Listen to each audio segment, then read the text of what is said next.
Hey everyone, welcome to the First Ones to Die podcast. My name is Jonathan. I'm here with Alex and Jerome. It's a new week. It's October, spooky season. Alex, how you doing? Good. I'm ready for spooky season. As for the listeners, I have a little skeleton. He's hanging out behind me, and also my potion bottle. He's gonna hang out there too. But you can't see you plop that on the desk? It's always on my desk. It like illuminates, and it's blue, and it's one of my favorite things. But I'm good. I hung out with my sister today. What I've been doing now is going on little hikes with her dogs, or I'm trying to. But because it's been such bad weather with the smoke and everything, I haven't been able to go. I went with one of the dogs, which was nice, Winnie. She got a little hike with me. I was trying to take another dog, Starla, her husky, but it just kept going the smoke, and the dog had something with its paw. So today I was like, I'm just going to go and take the dog to a little pet shop. I'm going to have her pick out a treat, have a special day with my niece. But as I was putting the harness on her, the other two dogs were like grabbing their leashes and whipping around. And my sister's like, oh, they look so sad. They want to go too. And I'm like, this is supposed to be my special day with Starla. She's like, but they want to go. So I ended up going with her and the three dogs to the pet shop. My intention was to go with one dog and get one treat. My ass left that pet shop with 2 treats for each of them and 2 toys for each of them. And I was like, I spent like triple the money my intention was. But they got doggy ice cream, so I was like, I got suckered. I got suckered so easily by those 3 dogs. But they each got their ice cream. I feel like that's what happens. That's what happens with kids, with pets. You're just like, oh, I can't resist one thing, and then they're like, in fairness, my sister, we got them dog ice cream, and my sister's like, oh, they got their treat, let's go. And I'm like, well, let's walk them by the toys if they want to see something and they want to pick something. So it was my fault a little bit. I did do it. But how's everybody's health week been? Jerome. It's been good. What did I do this week? Oh, I did go went on a date, went and saw Smile. It's creepy. I want to see it. Creepy movie. I thought for sure it was gonna be bad, to be quite honest, because it reminded me so much of Truth or Dare, like with the trailer. I was just like, this looks dumb. But then I watched, like, because she wanted to watch it, so she was like, let's go watch Smile. I was like, okay. And I'm not gonna lie, like, that movie, it was surprisingly really good. It was great with the tension. I wouldn't say the plot was like super strong, but I didn't need it to be. Like, it was still pretty creepy. And the Smile thing, like, it doesn't look dumb like it did in Truth or Dare. Because in Truth or Dare, I think it's like digitally like making people's smiles look all weird and goofy. In this, people are just smiling like with their natural face. And it looks that much more creepy because it is just a normal, just like that, like just stare into the distance with this super weird, creepy grin on your face. Especially the girl, she's all over all the promotional material too. But she's the first victim in the movie as well, and she's in the trailers as like the first girl who does like the smile. I don't know where they found that actress, but she's easily the one who like helps sell the movie because she has the creepiest smile and look in the entire film. Nobody tops her at all at any point of the movie with how creepy their smile looks.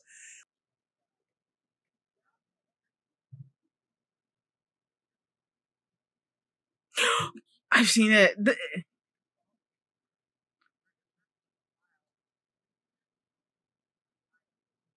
But she wasn't like, she was smiling towards the crowd.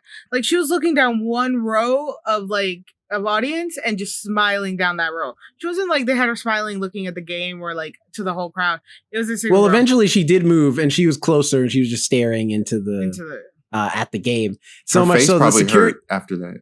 Well, it didn't matter because security came and told her to sit down. You would think that the studio would have coordinated with what's it called, the stadium. What if it's just like people, you know how like clowns became a thing? What if this is a new thing where like people are just doing creepy smiles in places? No, it was a Could be that promotional too. thing. She had the T-shirt and everything to promote the movie. But overall though, it's a really good. I would recommend Smile if you want to start out your Halloween season in October early. Go watch Smile. It's good, and it's thoroughly creepy. I promise you, you will have a rough time sleeping, like trying to go to sleep that night. I think the only thing I think if I had a criticism of the movie is that the ending is extremely predictable. Like the ending, you can see coming from a mile away if you've seen at least one other horror movie in your life. But like before that, though, the journey is still incredible and still really solid. Other than that, though, it's been a pretty average week. Been just chilling, working. That's about it. How you doing, Jonathan? What's going on in your life this week? It's going well. I also watched Smile. I just watched it today, and I thought it was good as well. I actually did really like the plot. I thought the plot was strong. I thought there were a good amount of like the tension was amazing. Mm-hmm. Especially like watching this in the Dolby whatever AMC theater. See, you're a brave man. I watched it in normal sound. Oh. I can't imagine watching it any higher def than that. I went for the Dolby. The crowd at the end of the movie, they clapped. I feel like I say that with every single movie that I've gone to. Is it you? Theater you go to? Is it you? Right? Like, do you just have that energy that makes people want to clap around you? Either that or Jonathan just cutting out the part where, so I started the clap, but I don't want them to know that I'm that person. So maybe it's an LA thing. I don't know. That people are more likely to clap at the end of movies, but people clapped, and it was fun. It was fun hearing the audience's reaction to the movie too, like with the laughs, with the scares, with that sort of thing. I thought the acting, aside from the lead actress, she was really good. I thought her acting was stellar.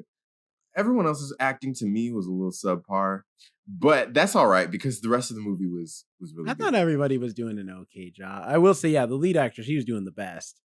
But I think everybody else did a pretty okay job. I would say that the one of the supporting characters, the sister character, fiance. No, well, the fiance too. But I can't go against my boy Jesse T. Yes, I can't go against Jesse T. Usher. All right. No, I didn't think he did a good job in this. To be fair, he's very mediocre in most everything he's in, but he's Wait, Usher's in this movie? No, Jesse T. Usher. His last name's Usher. I only heard Usher. I was like, wait, what is happening in this movie now? This is the second time you've done this now, because there's a time where we talk about Halle Bailey. You're like, Halle Berry? It's like, no, Halle Bailey. Look, you watch these videos, you will see me just dead stare. There's a reason for that. And then I was talking about Lupita Nyong'o, and you were talking about, oh, you mean like Letitia Wright? No, Lupita Nyong'o. It's different. Why are these all black people, though? In all fairness, I just forget white people's name too. I mix up the names with black people, but I forget white people's names entirely. It's all right. I can attest to that. You have forgotten white people's names because they're like all the same. I don't know if this one's still named Jack or not. Why are there so many people named James? Just saying. Because it's a religious name. Well, that's a bullshit reason. That's the reason. Is that actually the reason so many people are named Jake? Oh, he was the king. Probably. Oh, fuck.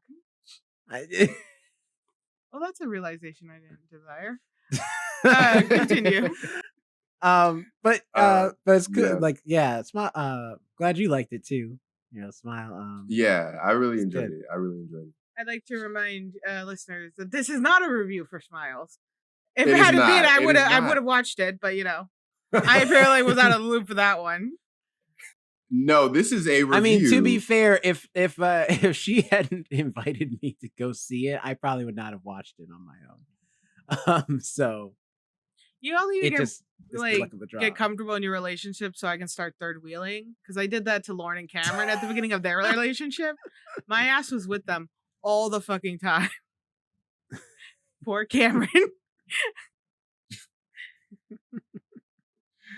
This is not a review of Smile, but it is a review of another not quite themed horror movie, but yeah, Halloween No. movie. Halloween theme. Oh, for our listeners, Alex has busted out the witch hat.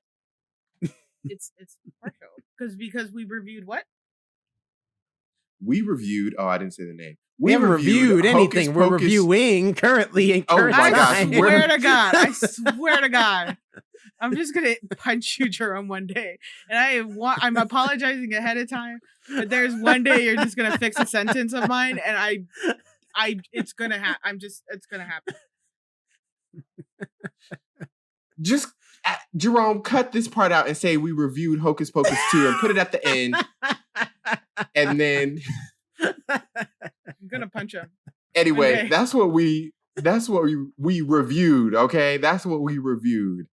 Hocus Pocus 2 on Disney Plus, streaming now to start off our October. If this is your first time listening to one of our reviews, what we do is we first talk about our general thoughts, our non-spoiler thoughts. Did we like the movie? Did we not like the movie? Then we'll give you a warning and go into all things spoilers. Now, I feel like I must start with The Woman in the Witch's Hat. That feels like it should be a movie title. That's Kristen Bell's newest TV show. Haven't you heard? Halloween It's going to be a movie. sequel to The Woman in the House Across the Street from the Girl Who Sits in the Window or whatever.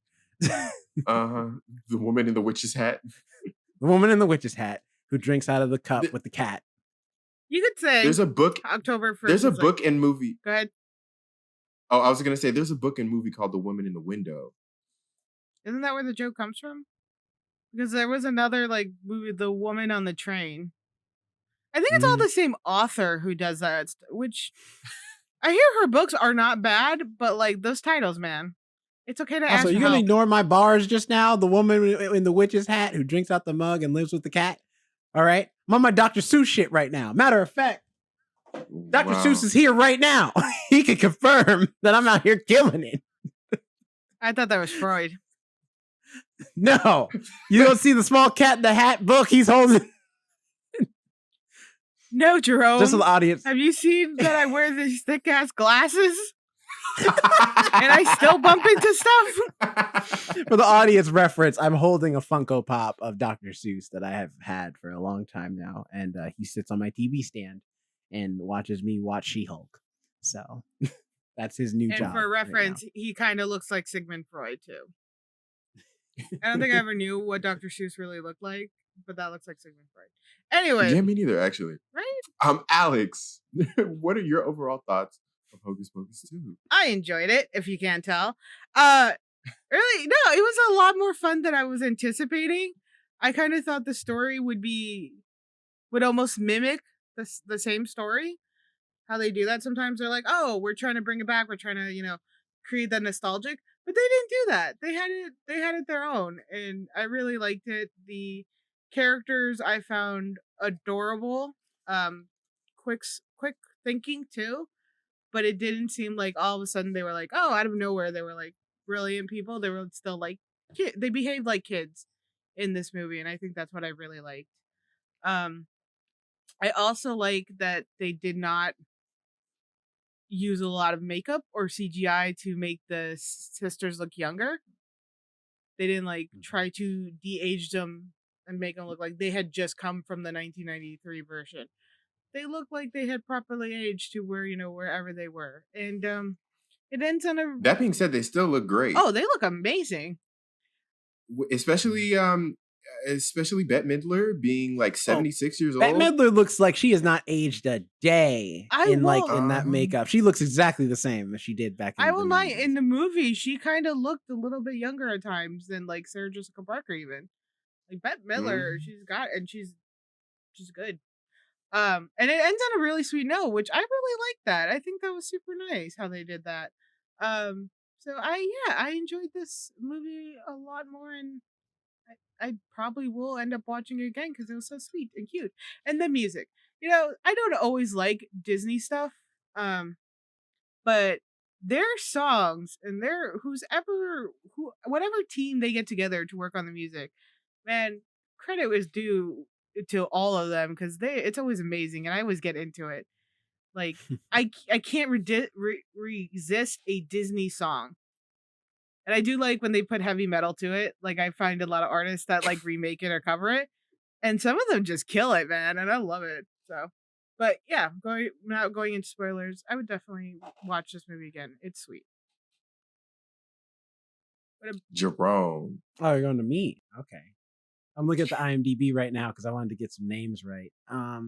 Yeah, I think this movie. Oh, I didn't even say the plot. Yeah, I just realized. I mean, well, here I'll do it for you. Hocus Pocus 2 on IMDb. It says that it's about 3 young women accidentally bring back the Sanderson sisters to modern day Salem and must figure out how to stop the child hungry witches from wreaking havoc on the world. Bum bum bum. Yeah, I think this movie's cute. It's a cute movie. And I don't mean to say that as an insult, but just the idea of like they capture so much of the spirit of the first one so well in this movie. I think that's the biggest thing that was a legit surprise because I remember them talking about. I honestly forgot this movie was coming out until the trailer came out, and I was like, oh yeah, that's right, they were making a second one. And I forgot this movie was coming out until last week when Alex said, "Hey, we're doing Hocus Pocus." Even though it's on the calendar. Just because it's on the calendar doesn't mean we're reviewing it. There's a lot of things on the calendar. Really quick. We had Smile on the calendar, Alex, but you didn't watch that. No, really quick, interrupting this review or this little thing. We set up a calendar for D&D, which Jerome is the dungeon master of this. And the 3 women got on the calendar meeting, but the 2 men, Jonathan, you took forever. I joined it. Oh, a couple days ago. And then Jerome, who's supposed to be the one, arranging everything, last, just like yesterday. Yeah, you know why? Because I knew there was no rush, all right? We haven't been able to play D&D for weeks. I set up a time. Because everybody keeps having plans. I didn't have any. I had plenty of time. The calendars to figure out who has plans, which I did. I had a date that we were not available, and I put in next D&D game. So, calendar. Alex, I love how you were in that wish had like a pimp. It's sliding because of the headphones. But you know what? It's working for what I'm saying. Now go on, finish your review. But yeah, this movie is solid. As far as just tone, atmosphere, it's very, I wouldn't say it's like childish. I think there is some mature stuff in here still, which is half of the charm of the first one too, especially the virgin thing. I'm like, I remember that being a big thing in the first movie where they keep mentioning because there's a whole running joke where his little sister keeps being like, he's a virgin. It's just like, if you're 10, you don't know what that means. And yet they wrote it in this kid's film, or this family film. But this one, it's I think it's cool. I do like that we get the main characters in this are not annoying. Like, right? Because we've seen this movie already of the like group of girlfriends that like one is moved on and she's doing new things in high school, but she left behind her 2 other friends and they're just like, nah, we don't like her no more because she's changed. And it's just like, it's become an old plot at this point. When they do it with any teenagers, even if it's teenage boys too, because they've been, in fact, Stranger Things 4 did that with Lucas's character. But unfortunately, but the thing is, difference is Stranger Things 4, that's a show, so you have time to flesh that out and kind of give more detail to that. Here it's a movie, so you have less time. And yet I feel like this movie used its time very well to like give us the conflict, to not really focus on that too much, especially with the main characters being very focused on their own like issue, which is that we brought back the Sanderson sisters and they're going to try and destroy the world. So I think this movie does a great job of staying in the pocket of like, this is what the movie's about, but here's some subplot stuff that we're also going to play around with. Also, let me get his name right, because Sam Richardson, man, was doing the damn thing. He was good in this movie. He was funny. He was presence, and I think he just overall you could tell he was having a blast filming this movie and just having fun with it, with the material. And also, I respect that this movie does not rely on cameos. If you have not seen the first Hocus Pocus, you do not need to watch it to watch this movie. You could honestly just go into this movie cold, and they will give you what context you do need from that movie. And there's a few references that if you have seen the first one, you'll get, but if you haven't, you won't be missing anything. And they weren't distracting either, because there's a film we reviewed recently. I forget now. But where it was like every other thing was just a reference to the older films, and I was like, I get it. Continue with the movie, please. Get it. Are you thinking of Matrix? Maybe. The Matrix was like that. was, yeah, I love Keanu Reeves, but yeah, I think the Matrix was like that, where it's like, we get what you're saying, but like, oh, like everything Morpheus did, the new Morpheus did, was like that. We're like, but yeah, so that's my thoughts without spoiling anything. That's my general thoughts. I dug this movie. I think it's a great film to put on for Halloween if you're like in it, or if you want to do like a double feature one night and do a Hocus Pocus night or something, you could do like Hocus Pocus 1 and 2 back to back, and you would be just like cool. Also, shout out to Tony Hale. He's not in this movie very often, but when he is, he's great. So what about you, Jonathan? What are your thoughts? I will start with the good thoughts. So Bette Midler, we already gave praise to her for her youthful look earlier, but she really did amazing in this movie. She was like so not only youthful in look, but youthful in just energy. She had so much energy. She was so great. You can tell she has like the theater background to be like extravagant and really perform. Mhm. I loved the theatrics with all of the different like visuals and stuff. I thought it was really visually appealing. I loved some of the jokes in there. I loved when they had gotten on the brooms, and and there was the broom, the Swiffer, and the Roombas. I loved that. That one wasn't really working for me at first. What? I love the Roombas. Well, just because I was like, I feel like this is forced. I feel like you're trying to. That was the only one where I was like, I feel like you're trying to recreate the magic. Yeah, you're trying to recreate the magic of when she like picked up the vacuum from the first movie. But the thing is, like, that was cute. This feels like you were doing it because you did it in the first movie, not because it's like natural. You know what I mean? That's just my thought, though. And it was just that one. Everything else was fine with me. Well, either way, it worked for me. I do also appreciate that, like, this is very much standalone as well. You can watch this. The newer generation who maybe hasn't seen Hocus Pocus, the original, can watch this and get full enjoyment out of it without being confused by, okay, what are they referencing here? Now let's get to my other thoughts. This is on Disney Plus. They should have just gone one step further and put this as a Disney Channel original movie, because that's what I was getting from this movie. I do not appreciate this movie. Did look cheap. I'm not gonna lie. You don't like being tricked? It did look a little cheap at parts. I got tricked instead of treated. There are some parts where I was like, okay, they had a budget, and then there are other parts where it's like, dang, that was the only set, huh?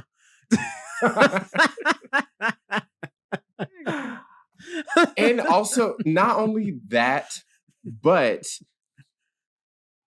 and I've seen this with other reboots of movies or whatever, or sequels that take place like years and years later, where they bring in, instead of like bringing in the original kids that were like in the original movie or like whatever, they'll get like a new crop of kids.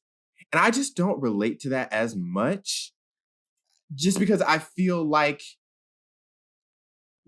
it's, and I know it's probably so that kids or families or whatever who are watching it nowadays, kids are still present in the film. But I just wish that it would have been more of a story of the Sanderson sisters rather than these new group of girls. Because I feel like we didn't get the Sanderson Sisters until like I feel like 30 minutes into the movie, and I wish we would have had more of them from jump. I know we get the origin story, which I did like, and you're right. I would have liked a broader story on that because that was actually like cool because it told about the way Salem behaved too. I was the opposite because I like the Sanderson Sisters, but I like them because they're not overused because they are cartoon characters. They are the Three Stooges, like in female form, because that's all they do. It's like you have the leader, and then the other two do dumb things, and then the leader smacks them around. That's the Sanderson Sisters relationship, just like the Three Stooges.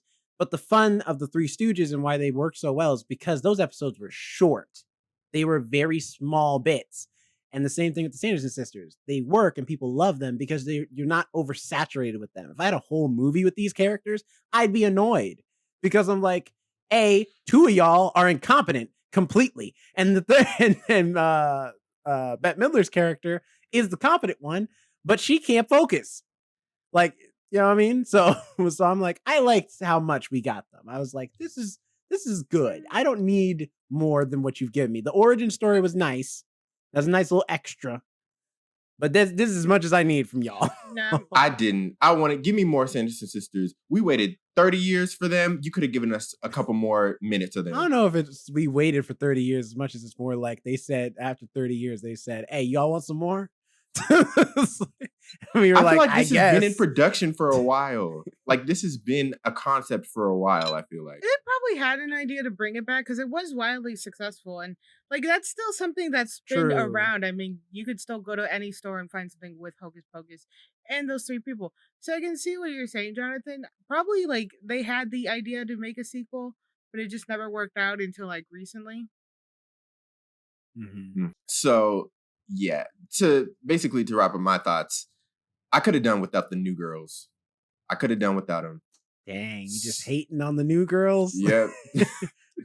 With that being said, do we want to go into spoilers? Yes. Let's go into spoilers.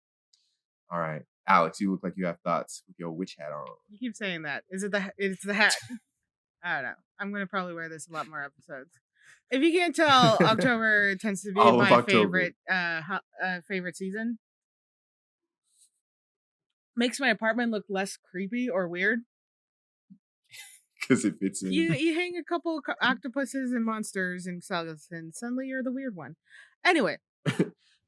I do want to say, so apparently there was like, I remember hearing about this months ago. Apparently there was drama between Sarah Jessica Parker and Bette Midler and Kathy Najimy. I don't know what it was, but apparently there was drama between them.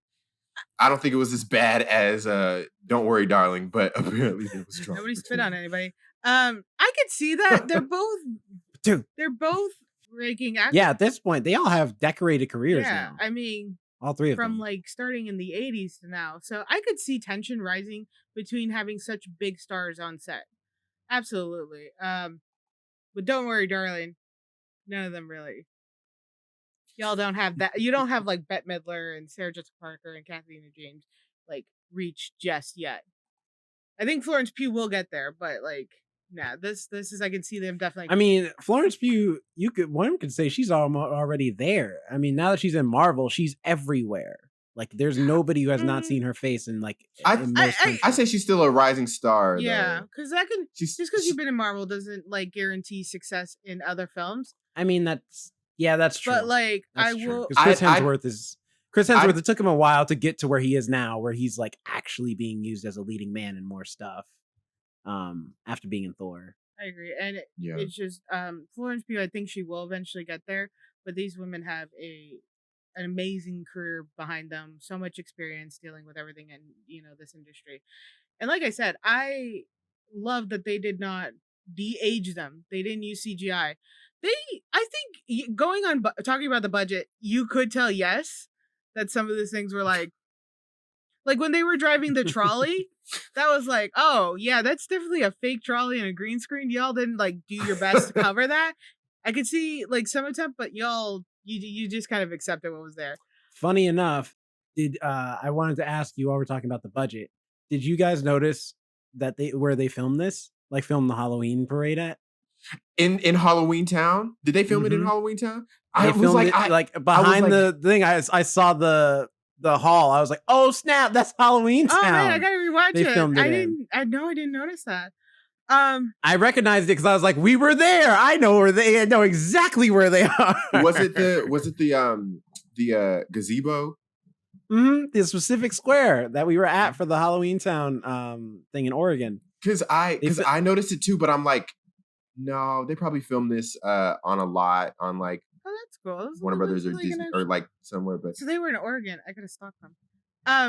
But I think the low budget almost helped keep it more like real to the 1993 version, because you see all these remakes now, or like even reboots, they rely so heavily on CGI to make it look clean now, to make the monsters look more real, blah blah blah. You can even see it with like It when they remade It. I loved what they did, but at the same time, you can tell they were like, we have money now, we have CGI, let's do all these insane crazy monsters that were clearly like, yeah, I can see it wanting it to be real, but everything still looks very digital. This low budget helped keep it like a little real. And so a lot more stuff was like, okay, that's more imaginable. They utilized practical their space effects rather than like CGI. Yeah. Like with the trolley, they didn't try to do the CGI with that. They're like, the kids are like behind a green screen. It's very simple. It's very nostalgic. Yeah. Also, like, I'm sorry, this is a bit off topic, but this is another thing I also watched this week that I totally forgot about because it's a forgettable movie, is the sci-fi horror movie Margot. And I only think about that because the plot of that movie is that it's a smart house trying to kill people, but the CG in that movie is so bad. Like, there's a part where it has like tentacle arms, and I was like, is this a sequel to Smart House? I was just thinking that. Because literally the tentacles look the exact same. I was just like, I remember Smart House. I remember those tentacles. These look exactly the same as Smart House. They were repurposed. For younger listeners, Smart House was another Disney Channel movie back from the early 2000s. It was not great. Keep bringing it full circle. It was creepy. But anyway, back to Hocus Pocus. Yeah, I think. Which also thinking about the budget. Yeah, so the thing about the Swiffer and the Roombas, I think it is cool that the Roombas did come back into the plot though. That it wasn't, because the vacuum was just a vacuum. Like they never use it for anything else in the first movie other than to fly. So it's just a costume piece. But here it's like she's flying on the Roombas, and I was like, oh, that looks it looks kind of dumb because clearly she's just standing on Roombas that are standing on a green screen, and so she's just wobbling like she's trying to fly, and it looks bad. But then it's like the Roombas come and like get them out of the salt circle, and I was like, okay, cool, that's really neat. Like that they actually put it in the plot, and it makes sense. But at the same time, I was like, I don't know. I love it because the guy was like, oh, it has a mind of their own. Roombas are known for that. People are warned, hey, you have to prepare your house for a Roomba. My mom has a Roomba, and she's like, I've lost it. I don't know where it went. I'm like, how do you lose a Roomba? She's like, I don't know. It disappeared, and we can't track them. So, like, the whole thought that Roombas... Was it you I was talking to that... Was I talking to you about a Roomba? Yeah. Because I was thinking of getting one, and you said that, like, it picked up something, It picked up... it was my old boss. She had a Roomba, and her cat pooped on the floor, and the Roomba picked up that poop and then spread it everywhere. But I do like that she starts treating them like pets, because she's like, come here, my girls, and the Roombas are following them and they're feeding them their dirt. I was like, that's actually kind of cute, and that's something I would definitely do to a Roomba. I would definitely get attached. But I think that was like, yeah, cute. Like, I enjoyed it. I thought it was cute, and I thought it was really funny. The Swiffer, I was not a fan of the Swiffer thing. That's what I mean. I'm like, I feel like that's unnecessary. I feel like you should, and if you want to redo the bit, have it where those two get brooms and she gets the Roombas if you absolutely want to use let's be honest, because that's the joke. Walgreens and Swiffers was definitely a product placement. That's why she got a Swiffer. The way they Walgreens especially, it down, yeah. The way she like sees like when they're like, here's where we're going, Walgreens, and it's like full view Walgreens. I was like, God dang, Walgreens must have paid them a mint for this. And then they go in, and I'm like, that is exactly how Walgreens are designed. So they filmed this in a Walgreens, or either that or remade one. Either way. They probably filmed it in a Walgreens. Right. Yeah. I that was think they had crazy to to have filmed me. it in Walgreens because you cannot get that Walgreens lighting anywhere else. You cannot like when they made that joke. I'm like, yes, that harsh fluorescent lighting. It's weird because Mhm. it's blue and yellow at the same time in certain areas. That light like fluctuates depending on where you stand. But Walgreens definitely was product placement like to the furthest degree in that movie. It was not even like you're all trying to hide it or be coy. No, you did like a whole frontal view, shining light and everything. I was just waiting for the Creedence Clearwater Revival the music start playing. The second they saw the Walgreens, like down on the corner, out here in the street. Yes, that's exactly what would have played. Remember those Walgreens commercials? Nobody remembers those Walgreens. Have I ever seen a Walgreens commercial? I don't. No. At least I think that was Walgreens. I'm pretty sure if it wasn't Walgreens, comment below. Tell me if Creedence was playing in all those Walgreens commercials back in the day. Unlike Jonathan though, I did like the girls. I thought they were cool. I think the only thing is that they don't. I will give you this though: the girls don't have the same staying power as our Avatar characters in Hocus Pocus 1, where there's like, because I remember the Virgin thing, like with his little sister. I forget. I think his name is Stan or whatever.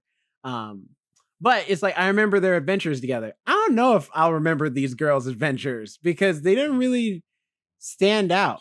Like I would say they do a good job, and I think they're good in the movie with the material they're given. But they don't really give them anything to make them like just as memorable as the Sanderson Sisters, like they did in the first movie, where you remember the Sanderson Sisters, but you also remember some of the exploits of the teenagers too, because they go do some wacky stuff. They talk to a cat. They have a zombie come up, like with Billy Butcherson when he's in the first movie. Like they do stuff that's wacky and crazy, just like the Sanderson Sisters. Here, all the wacky and crazy stuff other people do, and then the girls just show up, and that's kind of it. Because it's like Sam Richardson finds Billy Butcherson. Tony Hale has like a whole adventure to himself, just trying to get this candy apple. Like. Yeah, that's why for me, all of the different stories, I wish they kind of, I guess, came together at the end, just because I guess like everybody happened to be at the same place at the same time. But I felt like all of the different stories were a little bit too disconnected for me. That's fair. I can see that. I liked Izzy, the who was like the best friend who was kind of in the middle. I really liked her. I think she was my favorite. She was cool. She was very informative, and I was kind of like sad she was almost not the main character because I like Becca as the main character. Yes and no, because I was like, oh, they kind of made her the funny friend, and like the funny friend or the secondary character is the one who's usually the one getting people out of actual situations, but credit's always due to the main character because they're the final one standing against like the big boss. But it's like everything leading up to it was her. She's the one who took the herbs and stuff. She's the one that kept saying, we need to try this at least. She's the one that kept going like, this is an option. And then they're like, okay, I guess. But she don't have the powers, Alex. That's it. She ain't got the magic. That's why she's not the main character, because she has all the other knowledge and all the other efforts, and she does everything else. But she doesn't have the power in the end. Which is like... She don't have the force. I think what you were saying earlier... Shut up. I think what you were saying earlier about how they didn't withhold that like teenage drama, or like they were easily to reconnect. It was because they kept it a shorter time frame. Because a lot of stories about teenagers disconnecting are like, yeah, we're not friends. As soon as we entered high school, you ditched us, but they're already like seniors in high school. This was like... you get bodies, basically. Yeah, but then you have these kids that are like, it's been 4 months. And like, I could see slowly drifting from somebody in like 4 months, but still wanting to be their friends, so it leads to this like awkwardness. Because you can see at the very beginning that they're still trying to be friends. And it's like, well, why didn't you invite her? If she has an open invitation, she still wants to come. Yeah, but things got weird. She doesn't know that she still has this open invitation. Like everybody thinks everybody's holding off, but nobody's extending any branches. But it's like, well, you extend one. No, you extend one. So I that did make me laugh. I'm sorry. No, go ahead. I was gonna say that did make me laugh that her because I thought that, but I was like, you know what? Maybe I'm a guy thinking as a guy, but it's just when Mike is like, because I've met guys that is how they think, where he's like, oh, I never make fun of you guys. She's like, all I ever do is like taunt you for your flaws. They're like, yeah, that's making fun of us. Oh my god, I have so many apologies to do. That made me laugh because I was like, I know guys like that who are that oblivious. They honestly think they are being friendly by making fun of you. Like the constantly person and being a bully. The person who's always like being like rude, but in like they think it's a joking manner, but like it's just rudeness. And then if somebody calls them out on it, they're like, wait, where did this come from? Yeah. Like, I actually knew like a guy in high school, and when I confronted him about it, he's like, "Oh no, I was genuinely interested about like what I was asking you about." I'm like, "Dude, why'd you approach it that way?" He's like, "I don't know. I'm still kind of friends with him. I see him on Instagram and stuff. He's actually like a pretty nice guy." But yeah, it's Oblivion where obliviousness where they're just like, "Oh, I think this is how I make friends." It's like I don't have great social cues either, but even I noticed that's not a good thing. But I did like how they didn't make him like the actual bad guy. Mm-hmm. Yeah. Mike was actually just a normal dumb jock. He was just an idiot. And they did end up being like, "Well, fuck you." In the end, they were like, "All right, you're just an idiot. Then we can accept that more. It's okay." He lacks social grace. That's all. Yeah, like that's kind of why y'all hang out with that. Okay, that kind of makes sense. We understand a little bit now. So the kids, I did enjoy them. I think they were adorable, and I think their relationship felt more genuine. They weren't like they didn't hate on each other. They were all kind of like, yeah, there's changing stuff. We're not blaming you for changing, but like we're changing, and you're not changing the same way we're changing. But they didn't insult anybody. They didn't like go like, well, you know, you became an airhead or something.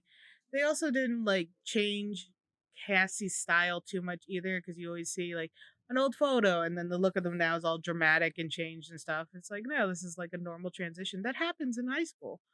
Sometimes you just, you change. I mean, it's a good thing.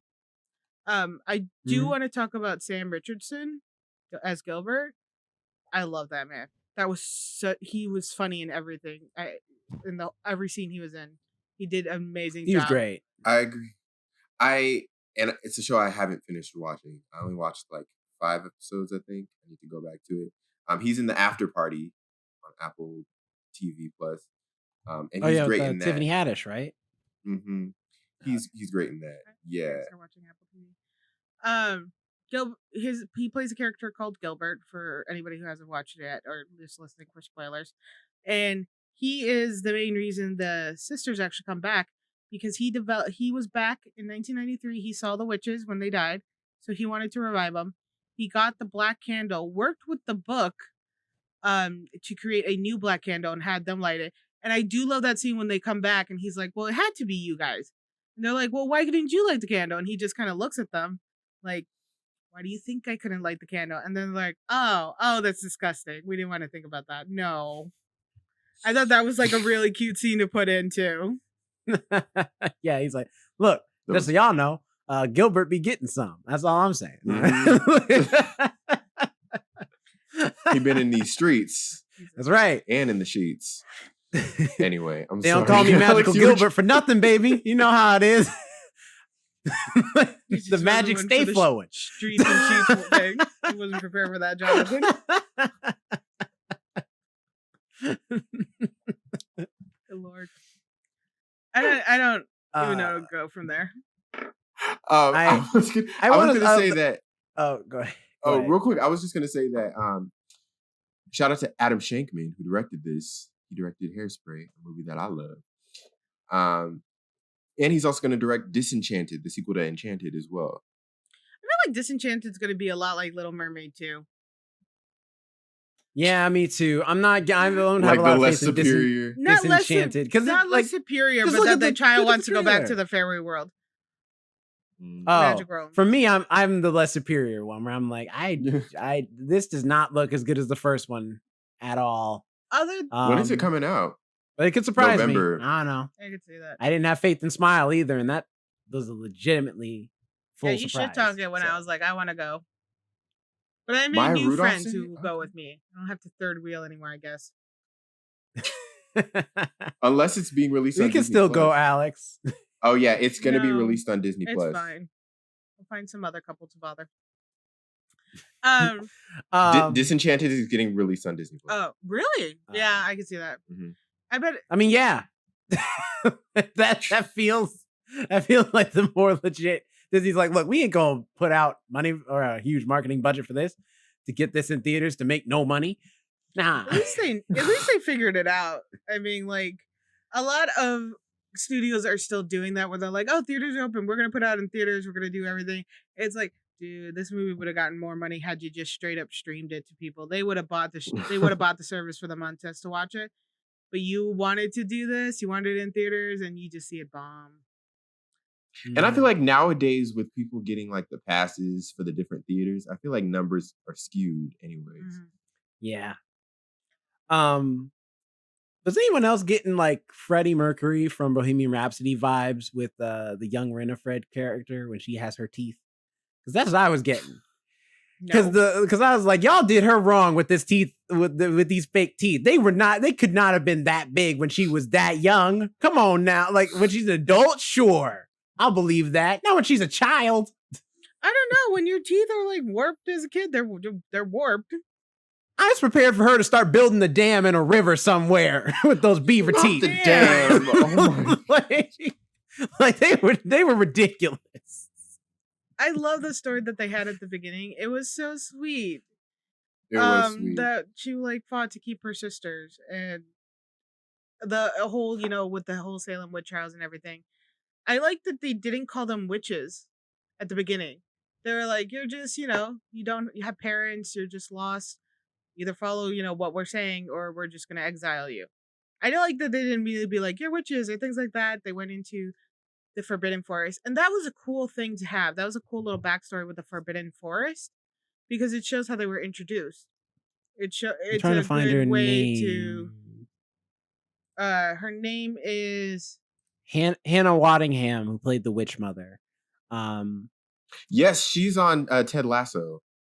Yeah, she is. I now looking at her picture, I seeing her with the short hair. She is from Ted Lasso. I didn't recognize her with the long hair. Her, yeah. That's what I first recognized her for, and I haven't even watched Ted Lasso. I've seen a couple episodes. It's a weird show. I'm like trying to get into it. I've seen some clips. It's like kind of dry. I like from the clips I've seen so far. I'm like, this is right up my alley. If I had an Apple TV account, I'd watch it. I think it'd be. I gave you my account. No, you didn't. You gave me your Disney Plus. No, she gave us our. She put Jonathan, it in the chat. what are you watching Apple TV with? Yeah, well, I'm not watching it right now because I don't. But you have the account, Didn't you get rid of it for a second? Huh? No. Didn't you get rid of it first? Oh, it's still. Oh, maybe I just. If you have it on your. I'll resend it to you. You can watch it. Anyway, okay, thanks. But yeah, that's how I watched the after party with Alex's login. I only wanted to find her name because this movie also does a great job of setting up a possible sequel, and I think they're leaving it open that way in case this does well. Because I feel like the Bette Midler, Kathy Najimy, and Sarah Jessica Parker probably would be interested to do another one. Because they leave off with the after credit scene where they have there's a second black candle they have, or black flame candle, so they can do it that way. Or also when the girls are walking home from their adventure, the witch mother in bird form is following them. So I think if they do a sequel, we might see that character again, like pop up, because Becca's a witch. So it's like, or they could just do a spin-off movie. I don't know. But I think it's cool that they left some options. I really, the fact that you said like it hits me now. I'm like, yeah, because I watched it. I was like, who are you? I literally finished it right before we jumped on here, like seconds. And I it is fresh in your mind. It's there. I really liked that character and how she was originally just gonna eat them. And she's like, oh no, there's magic in you. I should probably help with that. And it shows the story of Book too, his origin story. Which what they did with Book in this film was so fucking cute and I loved it, and they made it more human. And I'm not going to lie, I put a lot of personality and, energy into my books. I treat them like almost people at times where I'm like, don't touch it. It doesn't like that. I'm like, don't rip its pages, it's gonna hurt it. And the fact that they gave him so much personality and then they made it the eye showed so much more emotion when the book felt betrayed because she decided to cast the all-powerful spell. Like, it broke my heart because he was just like, oh, you broke a promise to me. And then when he chose the girls instead, being like, if you don't want me, if you don't want to listen to me, I'll go to the new people. And it was just one of the cutest things I thought in the film, because I was like, here's a book now. And when she was looking in the earlier or middle part of the movie, when they're like, we have to find Book, the young girls, and they were looking for him and he's on the bookshelf, he's going like, the fact that he's like trying to tighten his eyes, be like, don't see me, don't see me, don't see me, was like hilarious. And they all did this with just one eye. They showed so much emotion. I don't know whose eye that was, but they're fantastic. They showed so much. Fantastic eye actor. Let's see if they're on IMDb. I don't think you'll find somebody who's credited as I could probably just Google and just be like, whose eye was that for Book, and probably find something. I'm fairly certain that was I'm fairly certain that was CG, actually. I don't think it was a person. No, I think they actually used somebody's eye. That was too much emotion. That had to be somebody's eye. That was too much feeling. I mean, you can mocap an eye. That I'm saying there was too much feeling in that eye for it to be CGI. That's what I mean. I know. I get you can mocap an eye. So. I know they do it a lot in films. That's why I praise this film for not using CGI too much. But I feel like also it's just cheaper to get somebody's eye, like even the stage members, be like, hey, can you look directly into the camera for like a minute? Can you like hold your eye shut? So the fact that they gave Book so much personality in this film, they made him a character of his own. Because in the first 1993, she calls for Book and she's showing so much love and affection towards Book, and you can see Book trying to get back to her all this time. And then when you get it introduced in the beginning, you just see it like, oh, it's like her companion. He's bonded. The Book has bonded with her as she has bonded with it. And I think it's really cool how they showed that bond this time in the film, and how even though originally she was going to be like, oh, I'm doing this, but I don't encourage you to, the Book was still like wanting to protect her and still wanting to stay out of the young girl's hands at the risk of, them hurting them in the end. And I also liked how at the end the Book gave him that spell to allow Winifred to go back to her sisters, even if it meant banishing. I can't find any. Can't find anything that says like how they did it. But looking at pictures, it looks CG to me. So I can believe that they could do it CG wise, because it'd probably be cheaper and easier. Because that's a small CG thing. That's not like anything that's huge to do. That's where they blew. Wouldn't it be cheaper to just hire somebody for a day to just go like PA. That with their eye? They could just use a PA and be like, stick an eye. I don't know why. I'm sorry. I'm looking at, I think this is the Japanese poster for Hocus Pocus 2. I don't know why I'm getting like Power Rangers vibes from this. Look at this. Either that or Sailor Moon vibes. Sailor Moon. But either way. Sailor Moon. I also love that. It's kind of a cool picture though. It is. It's beautiful. For the audio listeners, it's basically 3 silhouettes of the witches with like their respective colors shining past them. So green, orange, and blue. You know what you need to do, audience. All right. If you're missing out on these visuals, you know what you need to do? You need to stop on by to the YouTube channel at The First Ones to Die so you can see the video version of this episode. And not just this one, all of our episodes, because we record them all just for you. And you can see our 3 lovely faces. So there you go. Shameless plug accomplished. That part. Which, speaking of back to the silhouettes, I appreciate that they kept that every time they entered, you would see their silhouettes and they would be like doing their different poses and everything. I really like that. That's why it brought the agreed with the Sailor Moon thing, because they all have their poses too. Music in this is good too. Think of their poses and stuff, like their performance. Also, shout out, it's cool that they had like a drag competition in this for Hocus Pocus. Oh, it was a costume competition, which I was looking in. Apparently, the like the Sanderson Sisters drag queens that they use are all from RuPaul's Drag Race. Oh, cool. It was actually a costume contest. It wasn't just a drag contest. They had pretty much everybody in drag though, except for the one trio that did win were all women. Well, that's what I assumed. That's why I assumed it was drag, because the Sanderson Sisters looks are often used in drag stuff, kind of like how Cher's visage has been used in drag for a lot of times. So that's why I thought it was a drag competition, because there was drag elements to everyone's costume. It was only until I saw the winners. Those who weren't drag queens.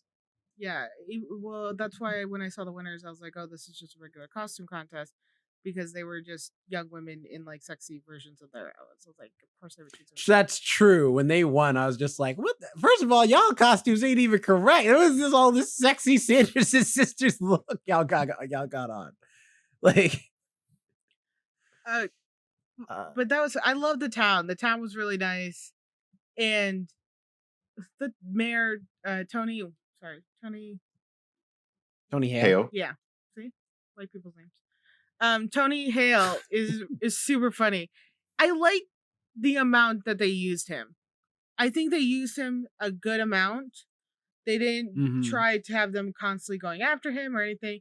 And he was just like, you know what? And even though he was like upset with his daughter for throwing that party, he was like, you know what?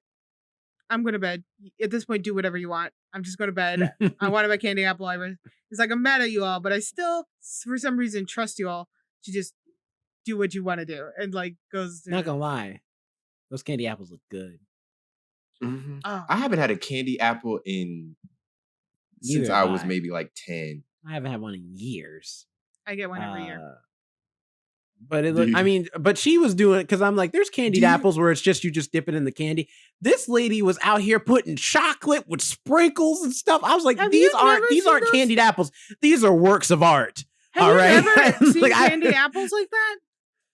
No, I've never seen them that elaborate before. No. Have you not been? The most I've seen is like candied apples where it's either chocolate with the nuts or like the regular, like, you know, like the sticky candy they do on most normal. Ones with like you guys and the M&Ms on them are really pretty. Do you guys remember those lollipops that would be like a candy apple lollipop and it would have the caramel over like the green candy? Yeah.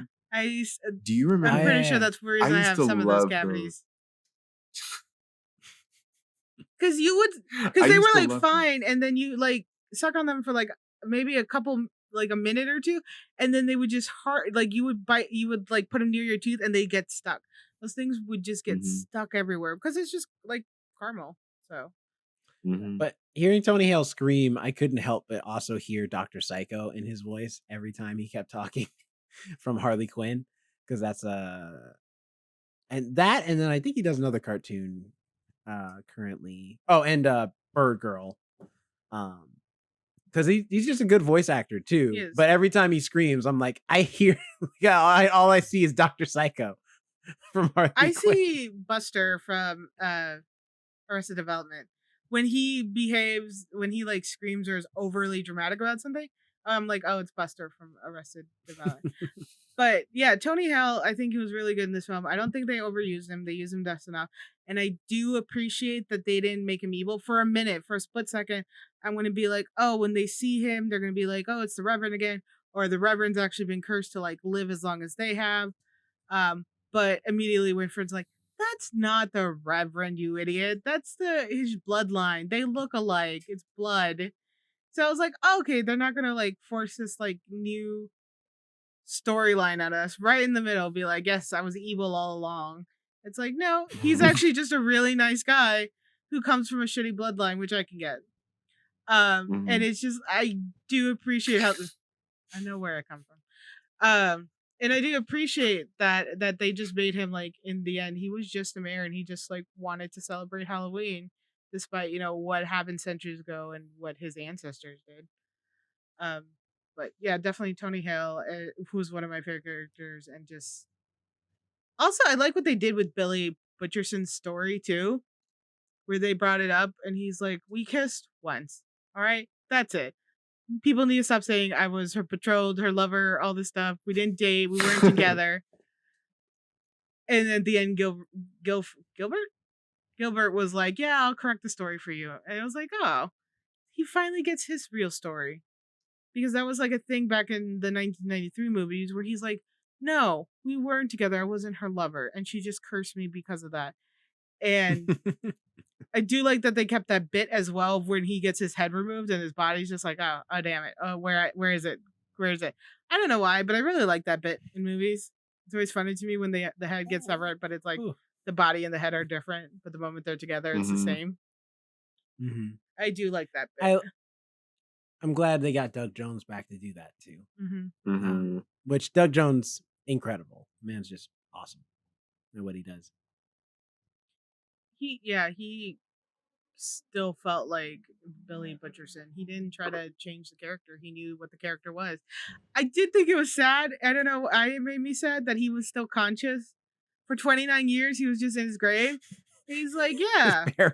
That's got to be depressing. He's like, yeah, nobody ever questioned or, I've just been hanging out there for 29 years. No, he asked, like, what year is it? Yeah, I feel like, you just find stuff to do. You just be down there, just thinking about, like, your life, just self-reflecting. Maybe you just chill, like, I don't know. But at a certain point, you run out of stuff to self-reflect on, I feel like. Maybe he goes up every now and again. We don't know the life of Billy Butcherson. Maybe he gets up and he just goes and walks the neighborhood sometimes. You know what? Nobody was surprised to see him. Maybe he comes out every Halloween and he's just like, yeah, this is my costume. I mean, that's true. No one would know the difference. He would just show up and they'd just be like, man, Billy Butcherson again? You be killing it with the costume, though. We got to give you that. Like, nobody can beat you.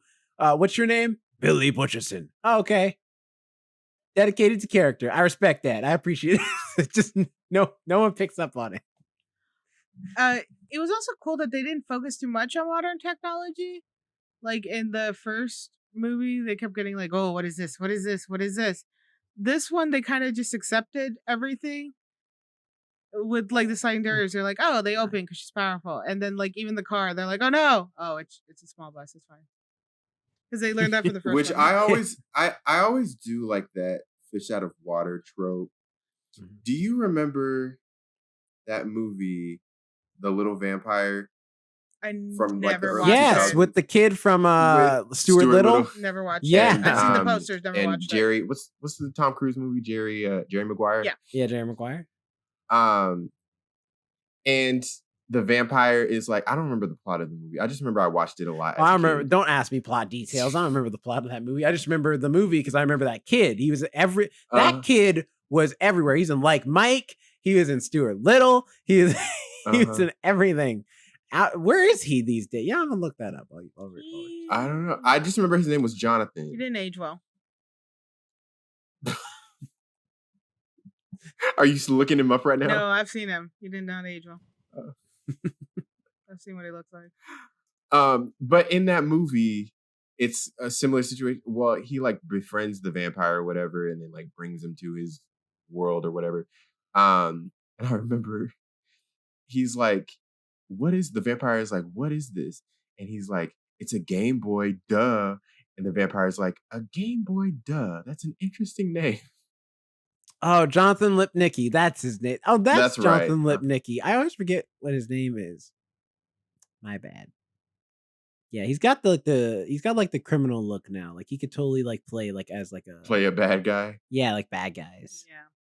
I get what you mean. Sometimes I like the fish out of water trope here and there, but sometimes it's just annoying to me because it's like I get everything's new to you, but at the same time, like we need to like move forward.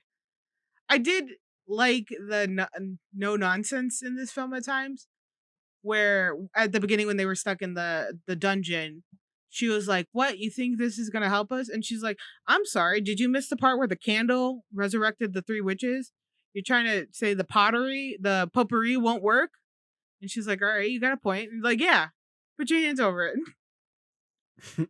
So like they did a lot of that in this film where they're like, "Well, what makes you think this would work?" Again, this is how the night's going, and you really want to try to question me about shit that you think sounds ridiculous? Like a book is blinking at us right now that you're holding. Maybe listen to me, all right? So they do a lot of that, and then like even the 3 witches were like, "I don't know what's going on, but we need to move forward. We're gonna die again." I do want to talk about the ending. Yet they have time for a song and dance. There's always time for a song and dance.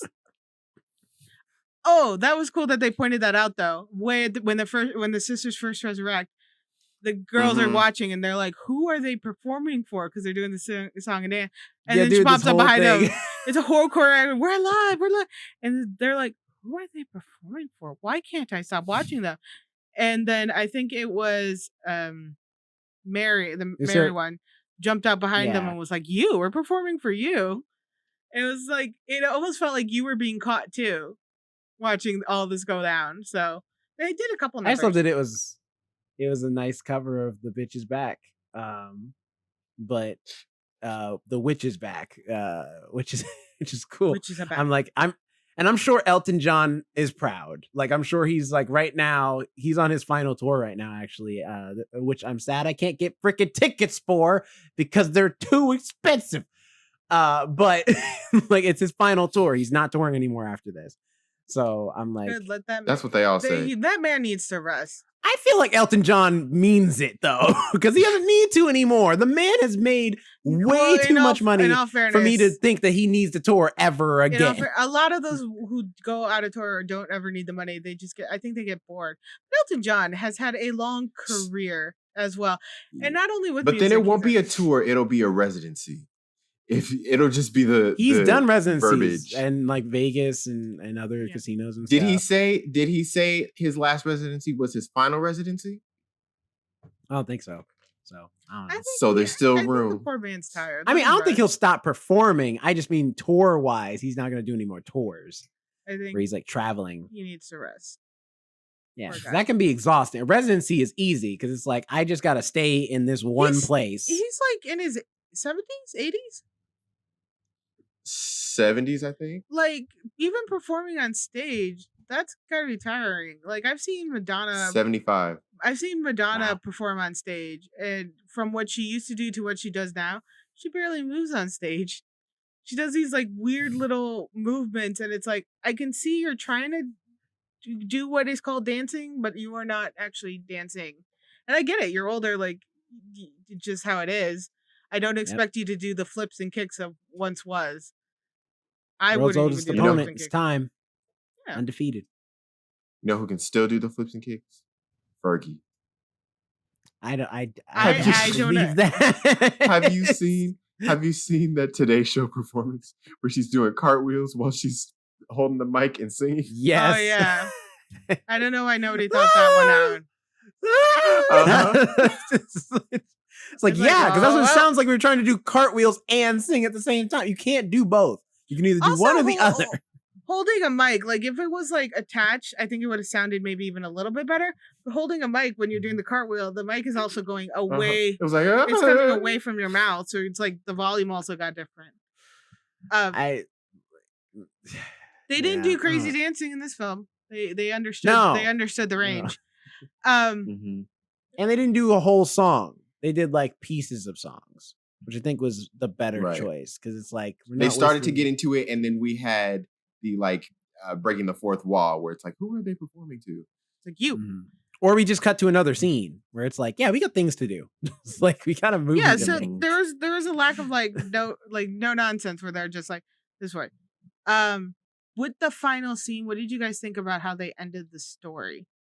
With the sisters and the apparently there was a post-credit scene that I didn't watch. Oh, the post-credit scene is literally just that the cat is walking around through the shop and then jumps on a shelf, and on the shelf it's on right next to it is a box that says BF candle number 2, and then you hear some music. That's it. So it's like a very subtle implication, like there's another black flame candle.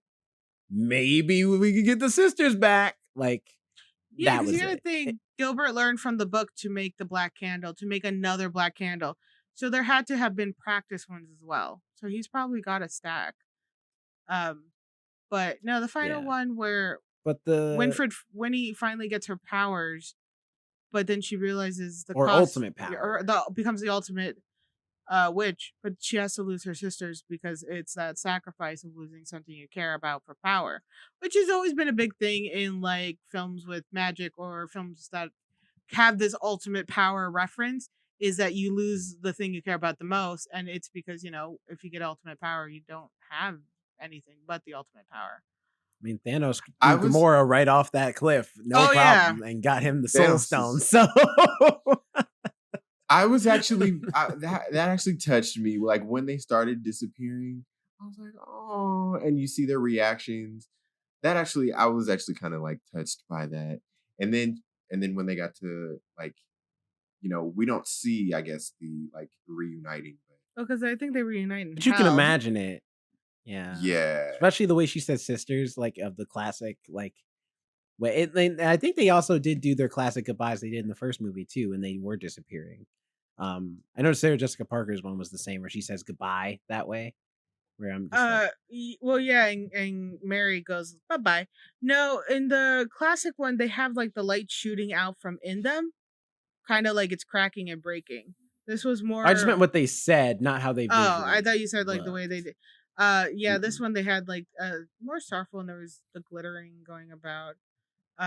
But I think it was really sweet how they did that, and even when they showed that little thing at the beginning with her sisters and how they threatened to take them away, and she's like, "Look, I don't care that you hate me, but don't take my sisters." Uh, the bond that they show between all the sisters and how she could have left and became the ultimate witch even when she was younger, but what mattered was keeping her sisters with her and the protection for them. And when she did this ultimate spell, she thought, yeah, I'm going to have these powers, but she didn't berate them for having their powers grew a little bit too. She's like, I don't care, you're all powerful, you're still my sisters, go do what needs to be done. She didn't be like, why are you getting all powerful? You know, she didn't put on this like, she didn't have anger towards them when that happened. She's like, great, we're all powerful, can we get these girls and kill them?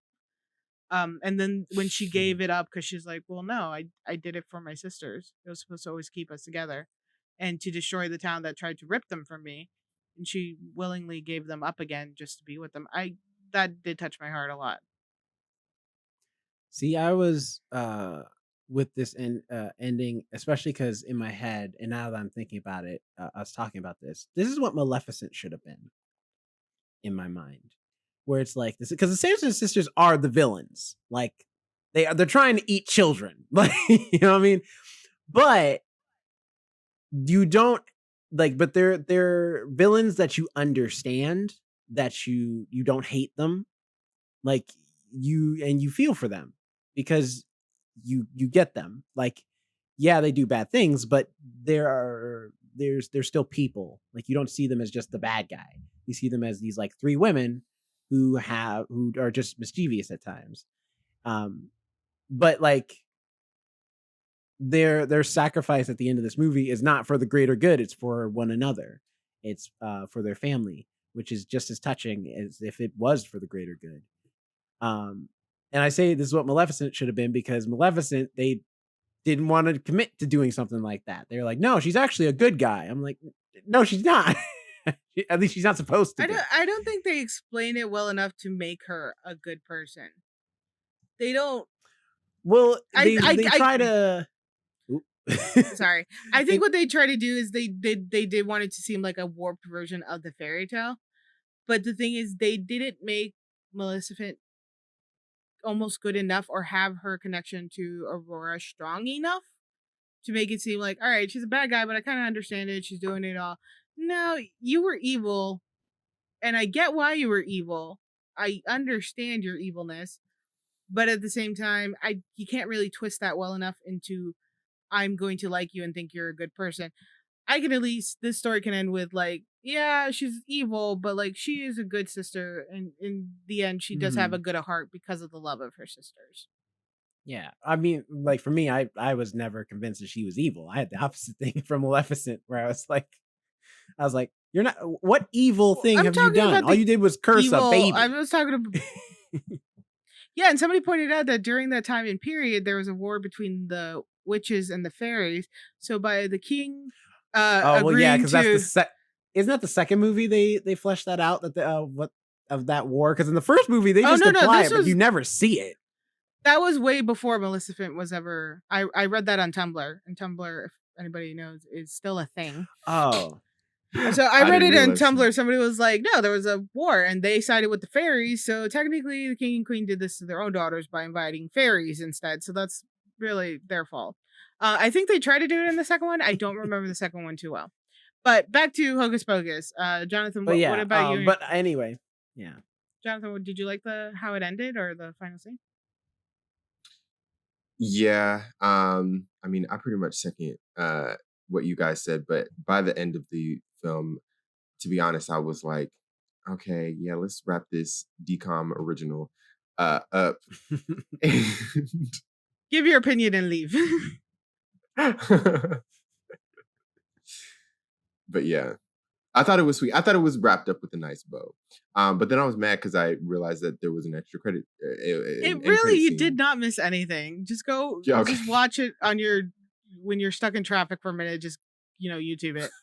Yeah, or even if you're going back to Disney Plus, literally just watch. Although I did like Disney Plus has a new thing where does have a thing for that where if you watch the credits for a little bit, eventually a button will pop up that says skip credits, and that's what I hit, and it just went straight to the end credit scene.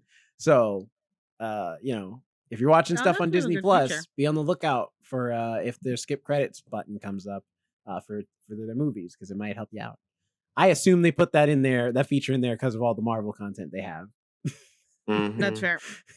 And usually when you watch something on streaming, as soon as the credits pop up, it automatically does that little timer thing that goes into watch something else or next episode or something. So yeah, even if there was an after credit scene, you probably wouldn't see it because it had already skipped to other content. Well, that's my indicator, because most streaming services, if there is an end credits, they'll give you like that won't pop up because they'll be like, there's something else. So the credits, you can scrub through the credits and get to the after credit scene, and then after that's over, then then the timer will pop up for like next episode or whatever. But but which I have to just shade Peacock real quick, because Peacock, they're horrible at like, you could watch an episode of something, you could watch the full episode, get to the credits. First of all, you have to like, sometimes it'll pop up where it's like, go to the next episode. Sometimes it won't. But sometimes when you're watching a series on Peacock, you'll have to like, when you watch a series on Netflix, you get to the credits and say you like exit, you're like done watching for the day. And then you want to go back to it. It'll automatically start on the next episode. It won't start on the credits where you left off. It'll start on the next episode because it figures, you've gotten to the credits, so you've watched the whole episode. Peacock don't do that. They start you off back at the credits. So it's like, okay, now I got to fast forward through the credits and then get to the next episode. You know what? Peacock, you're dead to me. Hulu does this bullshit thing where it takes you right back to, like, because I'll do skip the credits, but it thinks I just haven't watched this, like, little part. So I'll try to play something, and it fucking takes me back to this little end right before the credits. And then it's like all that, like, I'm trying to rewatch a series. It does that to all of them. And it's like, no, I wanted just to watch this episode. You have now taken me through 15 different episodes because it's that 1 minute and then you automatically skip. Like, what the hell, Hulu? Hulu's just like, all the streaming service getting dragged right now. You know what? Fuck Netflix. Just fuck them in general. What did Netflix do? Netflix is like, We're just sitting here. I'm like, how did I get dragged? It's like that scene from Fresh Prince. It's like, why y'all yelling at me? I was just sitting here eating my damn fruit. Netflix knows. Netflix was just sitting there like the Tiffany Pollard. You should have sat there and ate your food. That's what Netflix was doing. And they get dragged. It knows what it's done. Let's do grades. Jerome, you go first. I think I give this movie a solid just B. I think that's fair. because I do think the effects can be a little cheap sometimes. In fact, a lot of parts of this movie can be cheap sometimes. And I think the subplots, while they were cute, I do agree that they could have been a little more connected to make the movie a little more memorable with its cast that isn't the Sanderson sisters, because they're the stars of this movie. Every scene they're in, they steal. But the positives of this movie are really good. I think the Sanderson sisters, first of all, Bette Midler, Sarah Jessica Parker, Kathy, and Jimmy, they are just in rare form doing it. I haven't skipped a beat since the last movie. They just got right back into those roles and did a great job. I think the main girls did a great job. I just wish they had stronger material to work off of. But for the most part, they're acting wise, I think they did a pretty solid job as well. I like that the movie does not hinge on you having to watch the first one. If you have, it's cool, because they mentioned Thackeray at one point when they're talking to the black cat, and they're like, it's Thackeray, and it's if you watch the first movie, you're like, Thackeray's dead. But that's a cute reference, and it makes sense because it's another black cat, just like in the first movie. But that's a blinking you'll miss it type reference. So it doesn't affect the movie that much. And I'm glad that this movie was filled with those, of just these blink and you'll miss some moments and references where if you watch the first movie, it's a nice little Easter egg to yourself. Yeah, overall, I think this movie was pretty solid. I think it's a nice little family film if you want to get the kids together, or you want to just have a nice Halloween movie night at your house, or whatever the case may be. You can do that, and I think this movie would be pretty a perfect film to just put on.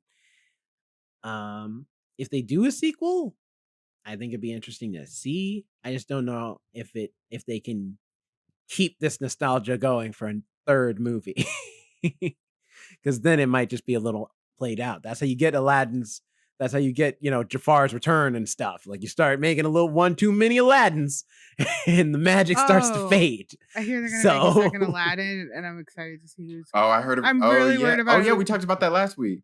Yeah, I'm worried about who they're gonna choose to play Aladdin's dad, because it was the 1,000 Thieves thing. But 40 Thieves. See. The seams are coming apart. The movie was already mediocre the first time. They're trying to, now they're making sequels. But again, Disney is running out of sequels to make. So at this point, they're making sequels of the sequels. So expect everybody, every single character who's ever been in a Disney film to have some sort of sequel within the next Mufasa's getting his own movie. Mufasa! Mm-hmm. His life wasn't just, I was a lion. That's his whole story, and there's nothing else past that. The guy, didn't we look like the white dude, the one white dude in Aladdin that they added as a new character? Yeah, he's getting a movie. He's getting his own movie. Oh Lord, they're he's not even from the original films. They made him up for that movie. That's true. Anyway, Jonathan, give your grade. Anyway. Go ahead. I am probably, I'm gonna have to give this, I'm wavering between a C and C plus. I'll probably give it a C, just standard, average. It didn't hold up to the original, but that's a heavy, task to accomplish. Mm-hmm. I thought it was fun. It was visually enjoyable. It did give me Disney Channel vibes, but that's not necessarily a bad thing because, I grew up on Disney Channel original movies. I love Disney Channel original movies. That's just the vibe that it gave me. But again, Bette Midler, all the Sanderson sisters, they did a great job. I'm glad that they all decided to come back, regardless of any onset drama that could have happened. And the cast was great. The casting, I think, was great. Everybody, all of the new characters especially, fit into their role well. Maybe one of the reasons why the three new high school girls I was annoyed by is because I was triggered. Whitney Peak, who plays the main, the new witch. Yeah. Becca, she's on that new Gossip Girl show, and I watched like an episode of it, and I nearly bleached my eyes because of that. So maybe that is the reason why. And that's Jonathan. That's the nice one saying it of us. Fuck. Maybe that's why I was a little triggered. So I'll give them a pass. But yeah, that's gonna be my rating. This is the most negative we've gotten from Jonathan as far as reviews goes. Wow. Like this whole episode has now thrown me off. It's a new season. Is it a full moon? Season. I give this movie a B. I think it was cute. I forgot to mention this. I did like how they kept all the color. Because a lot of times the sequels will get muted and it's not as colorful, it's not as vibrant. This kept the strong colors of the three sisters, and it also kept the strong colors of Halloween. Nothing, even though it was at nighttime, nothing felt too dark to be unseen. And it was still vibrant and colorful, and I will give you that it reminded me of a Disney Channel movie. But I think that's the only reason there was so much color in this film too. And I do think almost the lack of money helped, keep things more original, keep things more like, keep it almost, creative. It didn't force me to be like, look, we have all this fancy CGI, we're going to do all this more insane stuff. No, it kept it like collected and controlled, and I appreciate that. I loved how it really ended with this, her doing what she did for her sisters because she loved them so much. And I understand that. I have my own sister. I've talked about her many times. We have we have a weird relationship with each other at times, but like we would still absolutely do anything for each other. I could never imagine my life without her. And so I understand, that relationship in the end between her and her sisters, and they'll drive you crazy, but yeah, you can't be without them. And this movie I think does held a solid B, where it's fun and it's a cute movie, and you can't look that deep into this film. This film has no like subtitles or subsurface or anything. It's not hiding any secret things. It's really just a sequel to Hocus Pocus 2, and that's it. People don't need to deep dive into this film. It is a good family Halloween film that you can just sit and introduce your kids to, or have a fun little movie night like you were saying. But I would definitely probably watch it again though, try to catch anything I missed. But yeah, like a solid B. Nice. Well, those are our ratings for Hocus Pocus 2. Did you watch Hocus Pocus 2? We hope you did, because otherwise we just spoiled the whole movie for you. But if you did, let us know what you thought about it. We'd love to hear your feedback on any of our social medias. We're at The First Ones to Die. You can also like and subscribe to us on YouTube. Let us know your comments on this film there as well, and just keep in touch with us.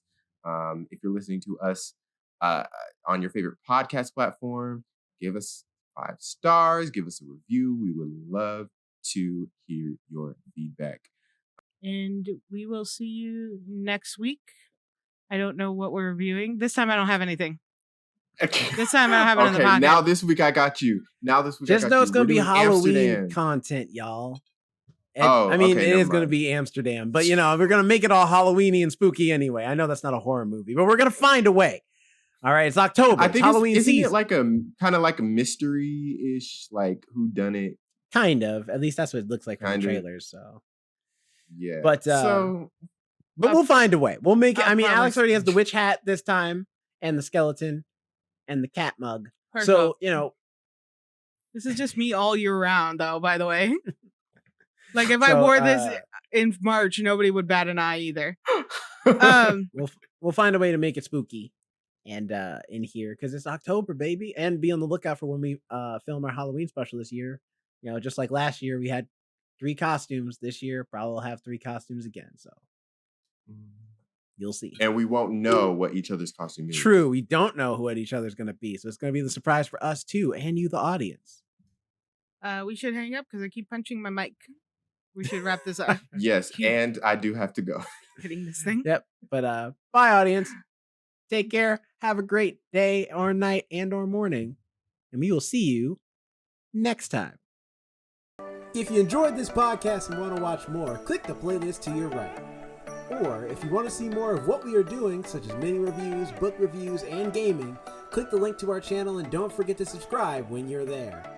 If you prefer to listen to this podcast, it's streaming on all your favorite podcast platforms, so go check it out.